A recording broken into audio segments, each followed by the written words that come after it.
Welcome to Trench Diaries. This is Another Place, Another Time, Chapter 5. Sing Nachtigall Sing. Mervik, Memel and U-612. On my return from Italy in late June 1942, I rejoined my comrades of the engineering group of Crew 40 at the Marineschule at Kiel. We commenced a whirlwind of courses lasting 6 months, which taught us the finer points of diesel engines, electric motors and generators in Kiel, and the technicalities of U-boat maneuver in Königsberg, East Prussia, with some additional training on how to operate and repair gyro compasses. We also took a course, and it was one we enjoyed very much, in the diving tank in Gotenhafen to become familiar with the Dräger Tauchretter, a submarine escape device. The Tauchretter consisted of an airbag worn on the chest with a mouthpiece through which one breathed in and out, while a clip closed off the nose. The exhaled air went into the airbag through a chemical scrubber, which was potash, to clean it off carbon dioxide. The cleaned air could then be breathed in again, supplemented if necessary by a dose of oxygen from a steel bottle in the bottom of the airbag.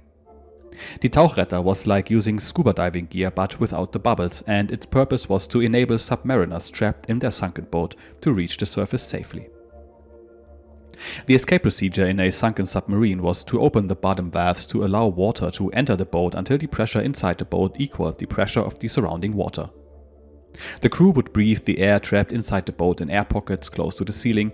The main hatch could then be opened and every survivor put on his Dräger Lang, dived underneath the open hatch and ascended to the surface. There was, however, a problem. If the user surfaced too quickly, he could suffer from the bends and might not survive. We were advised to surface very slowly with the help of a line attached to a float sent to the surface first, which had a series of equally spaced knots at which the escaping submariner was supposed to make stops to allow his body to adjust to the diminishing water pressure. Frankly, we wondered if anyone under the stress of escaping death would have enough presence of mind and rational thought to stop his ascent for several minutes at each knot instead of shooting straight to the welcoming light of the surface. Survival also depended on the physical constitution of the individual. There is one known case where a submariner shot to the surface without a Tauchretter from a depth of more than 200 feet without damage to his health, but this must be considered an exception. When one ascends to the surface without stops, a Tauchretter may not be needed at all. To us, however, this was schoolroom theory because we were quite sure that we would never need the Tauchretter since our boat would, of course, never become a casualty of war. But to roam around weightless in the diving tank at Gotenhafen while practicing all kinds of contortions was great fun, and the shouted order to come out was always obeyed with reluctance. At the end of December of 1942, we entered our final period of training with an organization called AGRU Front, standing for Ausbildungsgruppe Front. This took place at Hela in East Prussia and was the most feared of all training courses for future submariners and Frontboote. As individual engineering students, we were subjected to a very intense and often humiliating 3-month course in simulated operational conditions to prepare us for the most demanding duty of the Leitender Ingenieur or Chief Engineer of a U-boat, namely that of diving officer. In the Kriegsmarine, unlike other major navies, the engineering officer of a submarine was responsible for diving, surfacing and underwater maneuver. Since the AGRU Front organization was under intense pressure to produce capable and effective engineering officers in the shortest possible time, this meant that we attended diving exercises on board boats at sea during the day and took classes during the evening, often resulting in assignments that had to be completed during the night. For us, there were no weekends or holidays. Each day a group of 4 or 5 of us students was assigned to a training U-boat, where in turn we practiced diving maneuvers under the stern eye of AGRU Front instructors. Our mistakes and weaknesses were ruthlessly exposed and criticized in public, and not in very gentle terms. Our egos, which had received a tremendous boost on January the 1st of 1943, when we all had been commissioned to lieutenant, finally achieving the goal we had been working towards for more than 2 years, were shredded without mercy. At the beginning, we learned to carry out a dive, to rectify imbalances in trim and ballast, and to take the boat to periscope depth. The difficult task was to keep in steady at this depth without letting either the bow or stern stick out of the water. We also learned how to keep the periscope head just above the surface to allow the commanding officer to have a clear view of the horizon, but not higher than necessary so as to prevent detection by the enemy.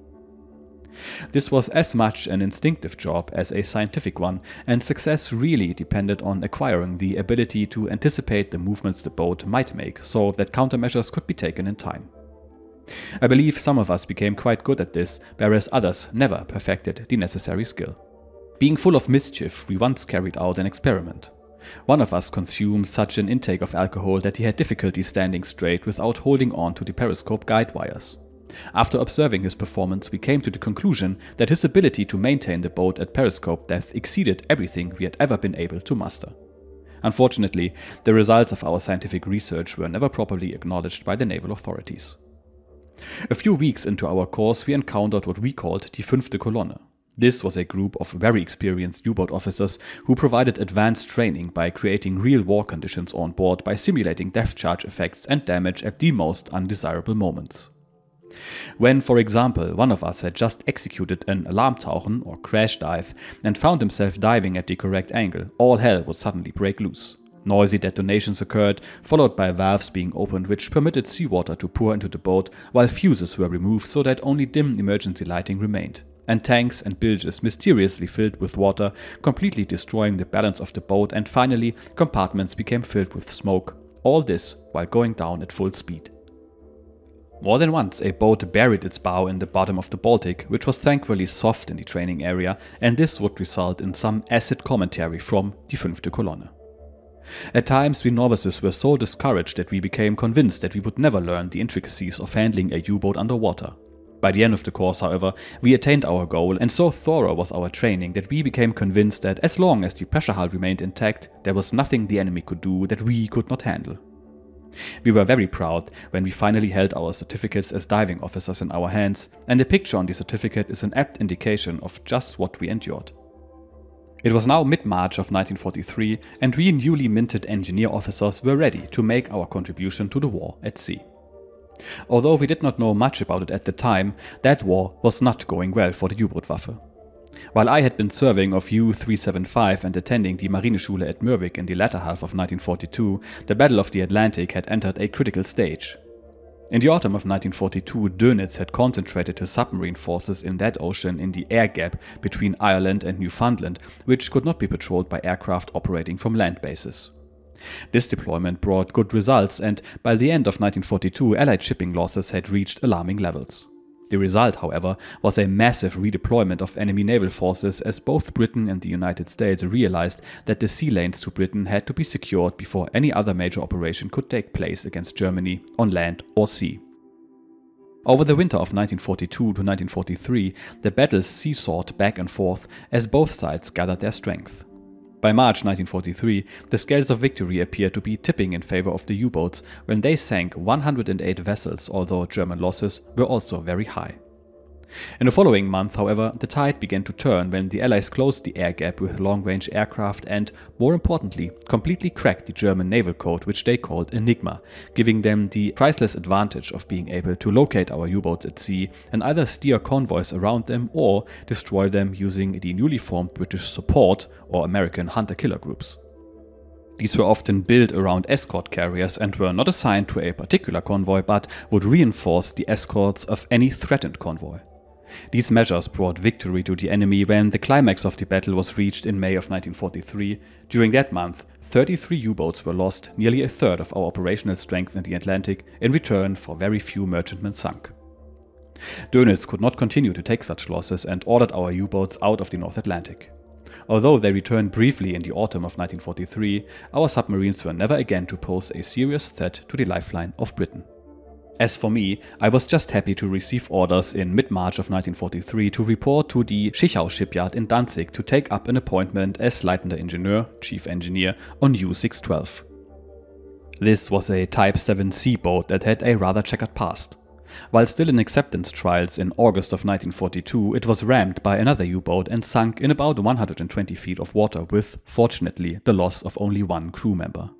It was subsequently raised and towed to the Schichau yard in Danzig, where it was repaired, a process that had almost been completed when I arrived.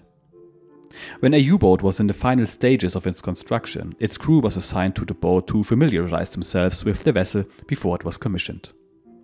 This process was termed Baubelehrung, literally construction training, where the crew learned all there was to know about their boat while it was still in the shipyard.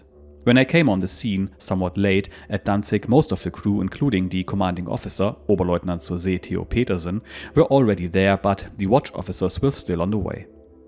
Oberleutnant Petersen was a veteran who had risen from Obersteuermann, or navigator, to the first officer of the watch on 3 boats commanded by our second most successful wartime U-boat commander, Korvettenkapitän Wolfgang Lüth, and had been awarded the Deutsche Kreuz in Gold for his achievements.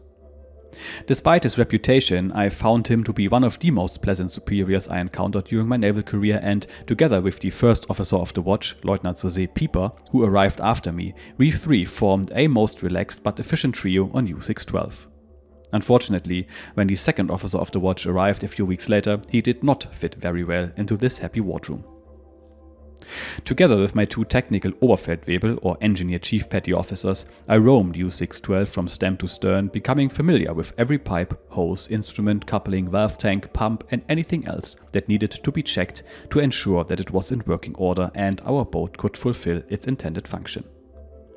In our quarters, which were in some very Spartan barracks in Danzig, we pored over drawings, plans, handbooks and other technical literature.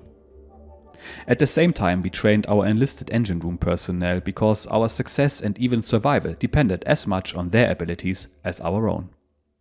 Most had never been on a submarine and only a few wore medals earned in frontline action, but all were eager to learn and, with 1 or 2 exceptions, showed such promise that we were able to form an effective technical division on U-612.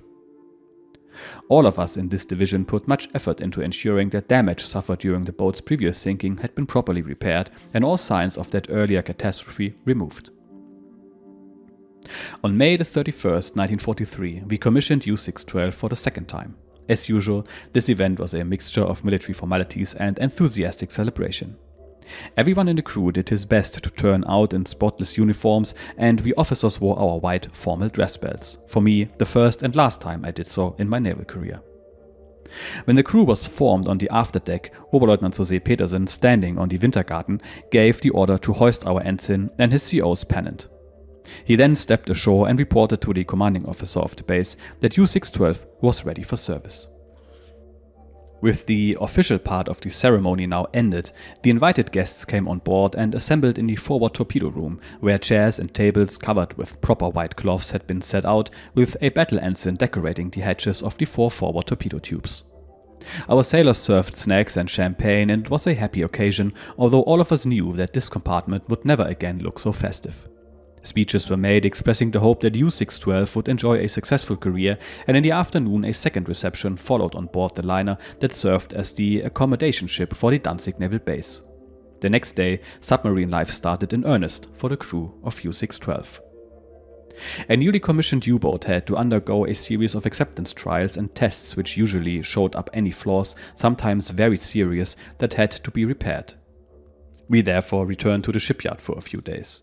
Demagnetization was an important process to protect us from magnetic mines, and it was also commended. When the boat appeared to be the best condition possible, we spent several weeks practicing dives, firing torpedoes and shooting our anti-aircraft guns. Before being assigned to the front flotilla, however, we still had to pass the final hurdle, the dreaded AGRU front. This time the boat and crew as a unit were subjected to the well-known exercises I had gone through as an individual just a few months earlier. Forewarned is forearmed, and I knew what to expect. We passed with flying colors, and as a sign of our final certification, a small decal was fixed to the side of the conning tower as a declaration that U-612 was frontreif, ready for operational deployment. Our enthusiasm over this triumph did not last long, however. To our deep disappointment, U-612 was assigned to the 24th U-boat flotilla in Memel, the most easterly port in Germany, to serve as a training boat. The 24th flotilla was what we called a Schießflottille, or a shooting flotilla, a training unit that instructed future commanding officers in how to carry out torpedo attacks by day or night while facing any kind of opposition. Apart from about 15 Type 7 boats, the flotilla had also several target ships and numerous escort, torpedo recovery and service vessels. The escorts, mostly older but fast torpedo boats, acted as protectors of the target ships, simulating actual war conditions. At Memel, we were accommodated in a simple one-story barrack while the flotilla command staff was housed in greater luxury on board the Dar es Salaam, an older Africa Line passenger liner tied up at the harbour. At any one time, there were about 25 students attending a course which lasted 4 weeks and permitted each student to fire between 35 and 50 torpedo shots. At the beginning, most of our students had been Wachoffiziere on Frontboote and therefore came to us with considerable experience. This changed, however, in the later part of 1943, when heavy losses and the resulting need for new commanding officers meant that the students were often officers transferred from the surface fleet who had no submarine experience whatsoever. Meanwhile, the target ships, all civilian merchantmen, were under the command of their normal peacetime masters, whose enthusiasm for naval service was not at all high. Every morning, the training boats with 1 or 2 students on board left Memel at about 7 AM for the practice area, together with the target and torpedo recovery ships as well as the escorts. When the students had completed their torpedo firing, it was usually about 3 PM and the U-boats returned to the base while the recovery ships picked up the air-driven torpedoes whose location was indicated by the bubbles in their wake. After the U-boats arrived at the base, they rafted up alongside a torpedo supply ship to prepare for the night shooting exercises, while on the other side of that same ship, the recovery ships returned the torpedoes they had picked up. At dusk, the entire squadron of surface vessels and submarines went out again for the night exercise, returning about 1 AM to reload torpedoes for the next day's exercise. For us on the training boats, 3 or 4 hours of sleep became the norm 6 days a week. We got no holidays, but we did get Sunday off, although it was usually occupied completing all the necessary maintenance we never had time to do during the week. Rarely have I ever been, before or since, so intensely involved with any professional activities as at this time. When returning from the training area to reload torpedoes, all the U-boats went as fast as possible so as to get closer alongside the torpedo supply ship and thus cut down the waiting time until it was their turn to reload. The last and outside boat had to wait, of course, the longest, and yet, when U-612 arrived, we always found a place had been left for us to sneak in somewhere in the middle of the waiting boats with as many ahead as behind us.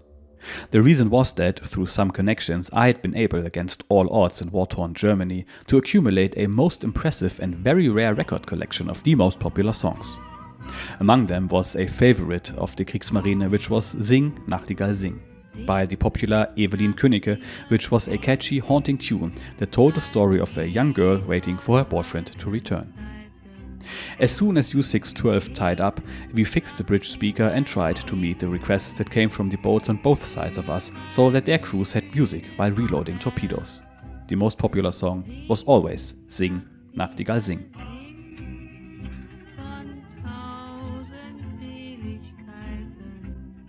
For this, if no other reason, U-612 was the most popular boat in the 24th Flotilla. With the change of students every few weeks as their courses ended, I had the privilege of becoming acquainted with many of the U-boat commanders of the late war period, and all too often over the next 2 years, when I heard about a U-boat having been lost, I could remember the CO from his time with our flotilla. Service in the 24th Flotilla proved to be a hard-working and interesting period, and it was not without its dangers. While a student was at the periscope during a submerged daytime attack, our CO, Oberleutnant Jose Petersen, knew very little of what was going on at the surface.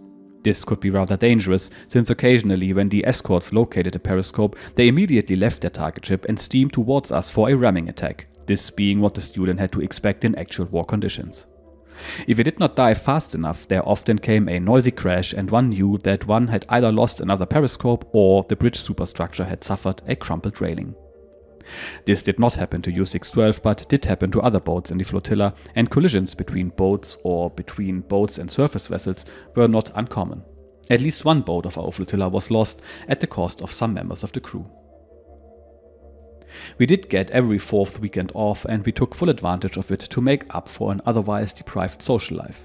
In my case, one of these weekends was spent taking a 15-hour train trip to Berlin to attend a party for 4 hours, followed by a 15-hour return trip to Memel. My main attraction in Berlin was Dolores, who was 9 years my senior and taught me a few things that had not been on the curriculum of the Naval Academy. On the return journey, I had a strange experience that would probably only occur in wartime. The train was so packed that I had to stand in the corridor of the carriage. At some point, a lady boarded the train and ended up beside me. A very pleasant conversation ensued, and a few hours later, when she got off at her hometown of Tilsit, I knew her name and her address. I had, however, only a vague idea what she looked like because our meeting had taken place in complete darkness as we were traveling through a totally blacked out country with no light penetrating the railway carriage. We stayed in contact by letter until, one of my next returns from Berlin, I interrupted my trip in Tilsit to finally meet her. We spent a very pleasant 2 hours before I had to continue my journey. I was not disappointed when I finally saw her, and we stayed in touch for another year or so before the relationship fell victim to the circumstances of time and distance. If we officers did not leave the base at Memel on our free weekends, we often joined the flotilla chaplain at the bar of the Dar es Salaam for what we refer to as the Sunday morning church cocktail. This is a concept I carried over into my post-war civilian life with enjoyable results for all my invited guests. The crew of U-612 were a lively and intelligent group of men. Sometime after our commissioning ceremony, they produced a mimographed memorial album entitled Bierzeitung 612, which means 612 Beer News, which was largely composed of doggerel poems about our boat and those on board. I have kept my copy ever since, and glancing through it, I still chuckle over what the crew said in verse about the leading personalities on the boat. Almost every important crew member was described in somewhat comical, if flattering terms, but always with an emphasis on the motto of the U-Boot-Waffe, einer für alle für einen, which means one for all for one. As satisfying as the results of our activities were in the 24th Flotilla, a certain monotony began to creep into our lives as we on U-612 wanted to make our contributions to the war in a more substantial way. After all, the lengthy practice of diving and maneuvering a submarine underwater, which had earlier seemed to present such insurmountable difficulties, had now made that skill second nature to me. I believed I was ready to serve on a front boat and waited anxiously for the call. The call came on January 12, 1944. That day I was relieved of my duties on U-612 and ordered to report to the Deutsche Werft shipyard in Hamburg to join the Baubelehrung of a new boat. I was elated at this news because it meant that after nearly 7 months in a training flotilla in the Baltic, I would shortly be joining the actual war.